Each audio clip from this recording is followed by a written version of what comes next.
The package appeared on the doorstep of my apartment yesterday with a return address I recognized immediately. My childhood home, where only my mother lives now. Inside, wrapped in yellowed newspaper, was the cheap digital camera Sarah and I had lost in the woods 17 years ago. The same scuff on the silver casing from when Sarah had dropped it. The same crack along the LCD screen from when I dropped it that one time running home after my mom called for dinner. My hands were shaking as I pulled out the memory card. Part of me wanted to throw the whole thing away, pretend it never arrived. But I had to know. After all these years, I had to see what was on there. Sarah was my best friend when I was a kid. We lived 3 houses apart and spent every summer making terrible short films together with this exact camera. Zombie movies, spy thrillers, comedy sketches. We thought we were the next Spielberg and Lucas. Sarah always forgot her lines, and I always insisted on doing my own stunts, which usually meant jumping off something and hurting myself. Sarah had the shakiest hands of any kid I knew, so she'd gotten into the habit of setting the camera down on steady surfaces whenever possible to get a good shot. Her mother used to watch us from her rocking chair by the living room window.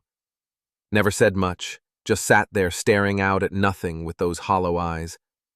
The few times she did speak, it was always the same warning. The older you get, the more evils reveal themselves, especially in those woods. We'd roll our eyes and keep filming. I should have listened. I slid the memory card into the slot and felt the satisfying click of it connecting. The memory card contained a single folder that held all of our video files listed in chronological order. We never renamed them, probably because we didn't know how, so it just looked like a list of jumbled numbers and letters in sequential order, akin to some kind of alien fast food menu. I started from the beginning. I spent the next hour or so watching our short films, to generously call them. The first few videos on the memory card are exactly what I expected.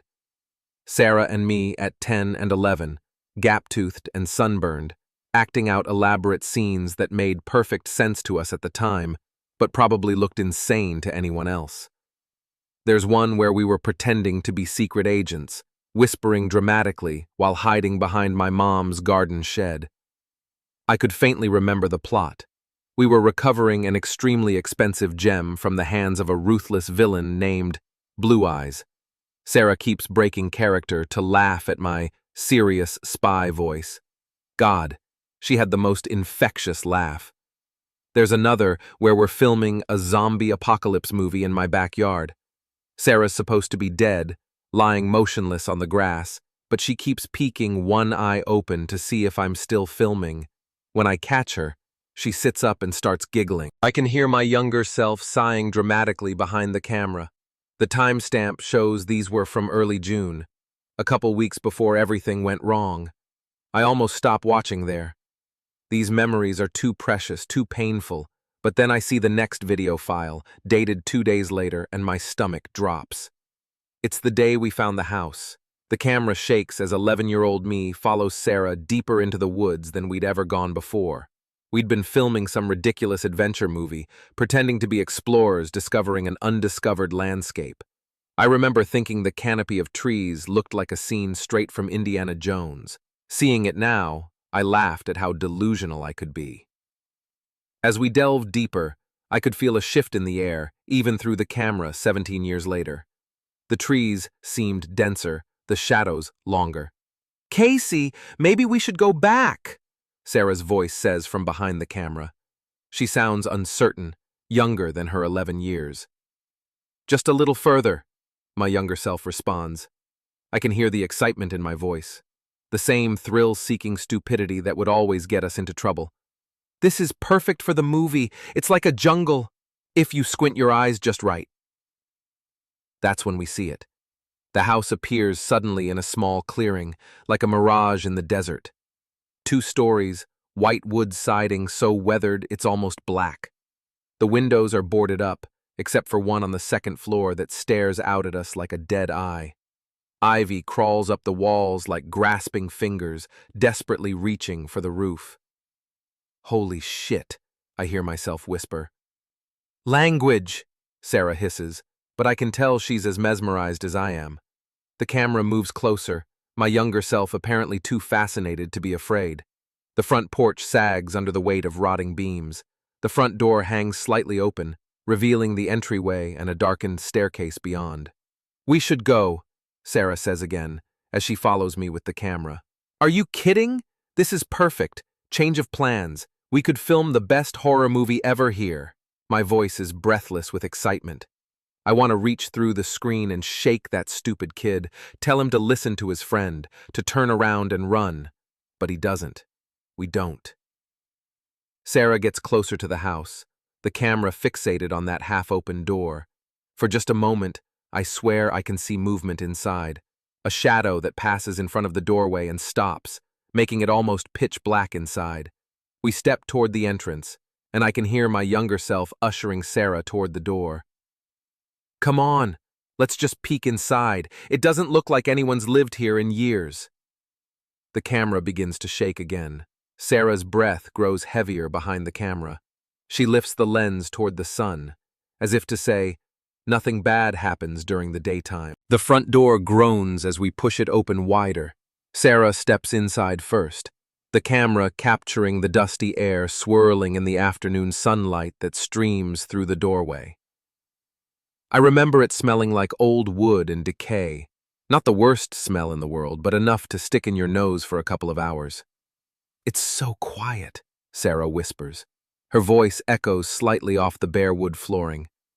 The camera pans across the front room to the left. Furniture sits covered in white sheets, and I can see my younger self reach out to pull one away from what looks like a chair. Dust explodes into the air, making both of us cough.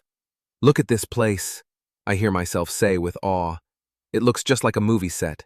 Sarah moves across the front hall toward the kitchen. The wooden barricades outside of the windows made the kitchen exceedingly darker than the rest of the house, and the old camera didn't adjust well to the lighting.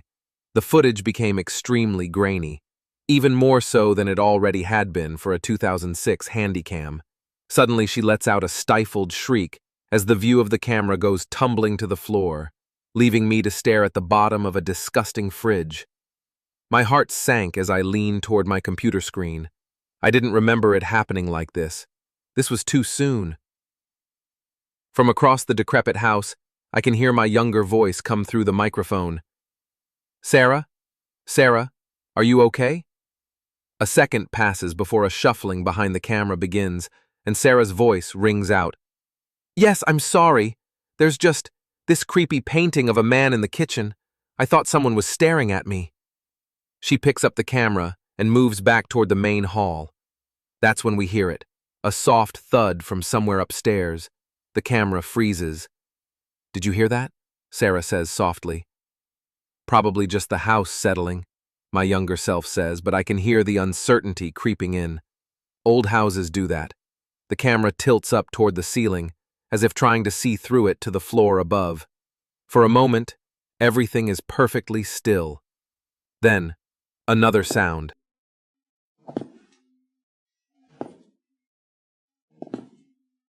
A long, slow creak, like someone taking a careful step across old floorboards. Okay, maybe we should go, Sarah says, backing toward the door. The creaking gets louder, more deliberate. It sounds like it's moving directly above us now, following our path through the house. Sarah's breathing becomes more audible behind the camera. That's definitely not the house settling, she whispers. We both stand perfectly still, listening. The footsteps stop right above where we're standing. Then suddenly, a loud crash from upstairs, like the sound of thunder, reverberates through the house. Where we're standing. Then suddenly, a loud crash from upstairs, like the sound of thunder, reverberates through the house. Run! My younger self shouts. Sarah spins toward the door, the camera bouncing wildly as we both sprint for the exit. I can hear our panicked breathing, our feet pounding across the old floorboards as we race outside. We don't stop running until we're well into the tree line. Finally, Sarah turns the camera back toward the house, both of us gasping for breath. Did you see what fell? I hear myself ask between heavy breaths. No, I was too busy getting out of there. Sarah laughs nervously. She pauses for a moment before letting out a snort. But look. The camera zooms in on the only second-floor window that isn't boarded up. There, barely visible through the glass, is an orange tabby cat, sitting calmly on the windowsill, cleaning its paw. A cat! My younger self exclaims, relief flooding his voice. It was just a stupid cat. It probably knocked something over. We both start laughing, that giddy, relieved kind of laughter that comes after a near-death experience. Sarah keeps the camera trained on the window as we continue to joke about being afraid of a house cat. Run, Sarah says mockingly. Really, Kasey? Who would have guessed that between me, you, and a house cat, you're still the biggest pussy? I could almost hear Sarah catch herself saying a bad word as the camera jolted a bit. Language! Me and my younger self replied in unison sarcastically. It would have almost been cute if it wasn't for what I saw next. 17 years later, I saw something both of us had missed completely. Through the window, just above the cat, were two piercing blue eyes staring at us, unblinking. The cat arches its back and hisses at the figure behind it, before being snatched violently into the darkness. The eyes remain motionless for another few seconds, before slowly disappearing back into the shadows of the room. Neither Sarah nor I noticed any of this at the time. We were too busy laughing at ourselves for being so scared. We had no idea of what we should have truly been afraid of. The video ended with both of us walking back to my house, discussing our plans to sneak out one night to film our horror movie in the woods. I can fitly remember wanting any excuse to use the night vision feature on our camera. I had to take a break before watching the final video. My apartment is starting to feel too small, too quiet. The timestamp on the next file is from 1 week later, the night of July 15th, the night Sarah disappeared. I hesitated to press play, but I had to know. It was my chance to finally find out what happened in that house. The footage starts with darkness, the camera's night vision giving everything a sickly green tint. I can hear our whispered voices as we creep through the woods, trying not to make too much noise. "This is so stupid," Sarah's voice comes from behind the camera, more nervous than I remembered. "It's going to be amazing," my younger self responds. "Trust me, using the night vision as the monster's point of view will make it look way more professional, just like the Predator." I couldn't help but chuckle at my naive past self. We reach the house. It looks even more menacing at night, if that's possible.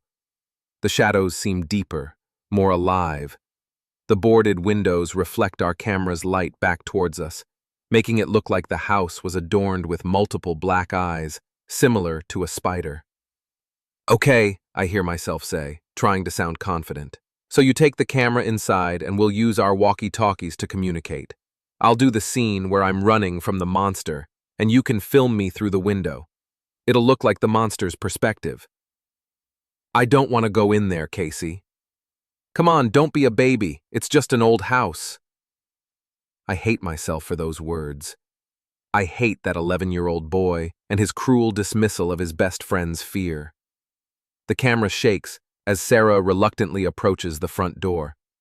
I can hear her breathing, quick and shallow. The door creaks as it opens wider, and then she's inside. The night vision reveals a nightmare of decay. Wallpaper peels in long strips, furniture still sitting covered in white sheets like ghosts. I almost didn't catch it at first, but the chair that I had pulled the covering off of the week prior was covered again. Sarah didn't notice. A staircase leads up into darkness so complete it seems solid black. Sarah moves to the kitchen that faces the front of the house. For a split second, the camera passed by the painting she mentioned before, and a chill ran down my spine. She wasn't kidding about it being creepy. From what I could make out in the short time, a dark figure stood against the backdrop of a forest, with two piercing blue eyes that seemed to follow as the camera moved. I could tell she was trying to walk by it as quickly as possible. True to her habit, she sets the camera down on the windowsill, angling it to capture my 11-year-old self standing outside. He looks small and vulnerable in the green glow of the night vision, He waves at the camera. Okay, Sarah says, her voice steadier now. Action. I watch my younger self perform his scene, running back and forth, looking over his shoulder in mock terror, playing at being chased by imaginary monsters. A sound from deeper in the house, a slow, deliberate creaking, like someone walking across old floorboards down the hall, bled through the camera's microphone. My younger self couldn't hear it at the time, but I leaned forward, desperately hoping to change the past. The camera stays fixed on the window, but I can hear Sarah's breathing change, becoming quick and shallow. The creaking gets louder. Then my younger self stops his performance proudly and moves towards the kitchen window, yelling out just loud enough for the microphone to pick up. Ha! How was that? Pretty convincing, right? No response. Through the static-filled microphone, I can hear Sarah moving away from the window, trying to be quiet. Sarah? The camera sits motionless on the windowsill, still fixated on me.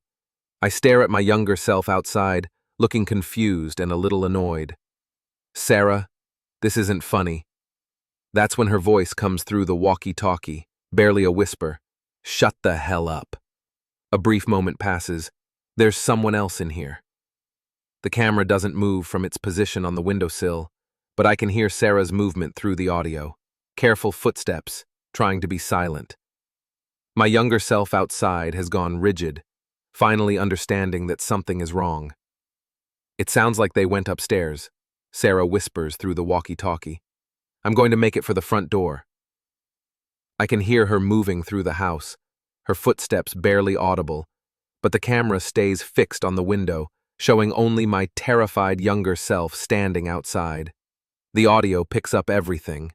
Sarah's ragged breathing, the creak of floorboards, the sound of her trying to navigate around furniture in the dark. That's when I hear her stop. Oh God, Sarah breathes, her voice coming through both the walkie-talkie and the camera's audio. What? Comes my younger self's voice, barely audible. The man in the painting is gone. I can see my younger self through the window, and his face goes white.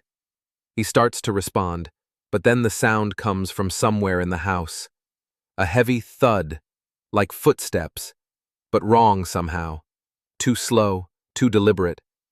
The camera's audio picks it all up while showing only my frozen younger self through the window. The footsteps get closer, and I can hear Sarah's panicked breathing through the microphone. That's when Sarah screams. The camera stays perfectly still on the windowsill, but the audio explodes with sound. Something crashing, Sarah shouting for help, sounds of a struggle. Kasey, she screams, her voice raw with terror. Kasey, help me! The last thing I see before the camera's video cuts to static is my 11-year-old self through the window. He's frozen, staring in horror at the house. Then he turns and runs. He runs and leaves his best friend behind. The video ends. I sit in my apartment, staring at the black screen, my hands shaking. 17 years later, and I can still hear Sarah screaming my name. I suddenly remember what Sarah had said in her final moments about the man in the painting. How could he have been gone?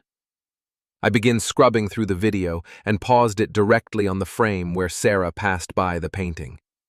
It took a moment to realize, but once I saw it, a frozen river carved its way through my veins.